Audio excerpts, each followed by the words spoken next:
Welcome to the virtual tour of the Thomas Dexter Mill in Sandwich, Massachusetts.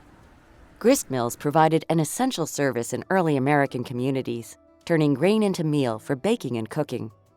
Before Sandwich had its own mill, residents were forced to travel 20 miles and back to Plymouth, often on foot.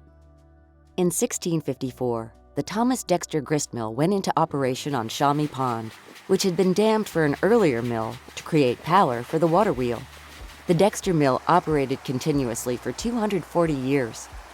The advent of steam-powered engines, larger production mills on major rivers, and railroad transportation all contributed to the eventual demise of the relatively small Sandwich Mill, which closed in 1881. For a while, it was converted to a paper mill, the Sandwich Card and Tag Company, but in 1905, that too shut down. In 1920, the Dexter Mill took on new life as a tea room. Run by Alice Harvey and her 3 daughters, it could not have been situated in a more picturesque location. In the 1950s, when town officials rejected the owner's application for a liquor license, the tea room closed. Over time, Sandwich's empty buildings had begun to deteriorate, but the 1960s brought a revival of interest in historic preservation, and the town began restoring the Hoxie House, also located on Shawnee Pond. At the same time, it purchased the Dexter Mill with the intention of restoring it, too. In a great stroke of luck, a copy of the plans for the grist mill's 1654 reconstruction were discovered among town records and served as the basis of the project.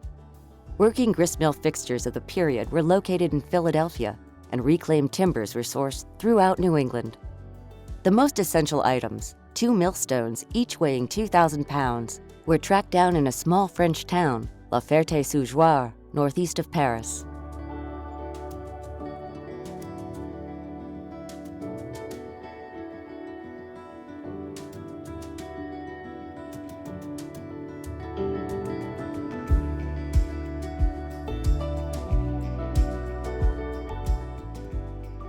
In 1962, the Dexter Gristmill's water wheel began turning once again, permitting visitors to witness a 17th century grist mill in operation.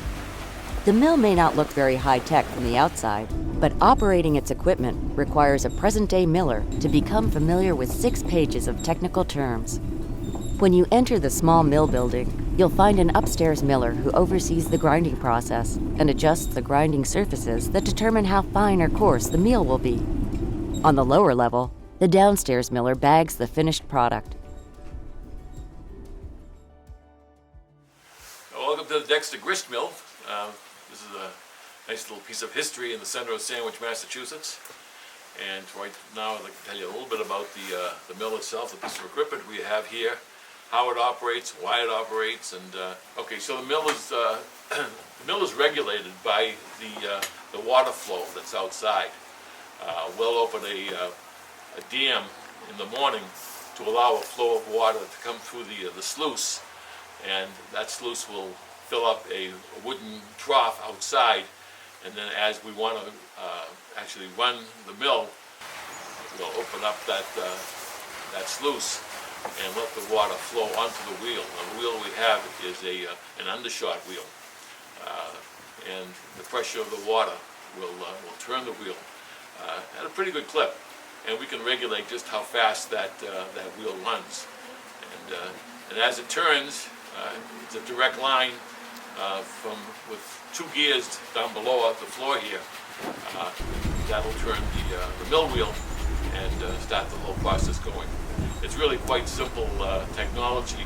All the gears we have downstairs are all made out of wood, and they process the grain quite well. The wooden gears downstairs, the main wheel has 41 teeth to it, and all the teeth are interchangeable. You can pull one out if one should break, and you can pull one out and replace it really quickly. There's not really that much downtime, which was great. When this mill was running in full production, they couldn't stand to have any downtime.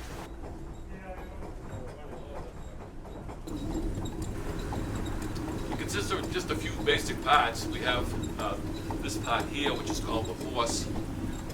That basically holds the trough up here, and then that below the trough is a thing called the shoe. And what the shoe does, it regulates the flow of corn from the trough to the shoe and then down into the hole in the center of the millstone, and then the grinding begins.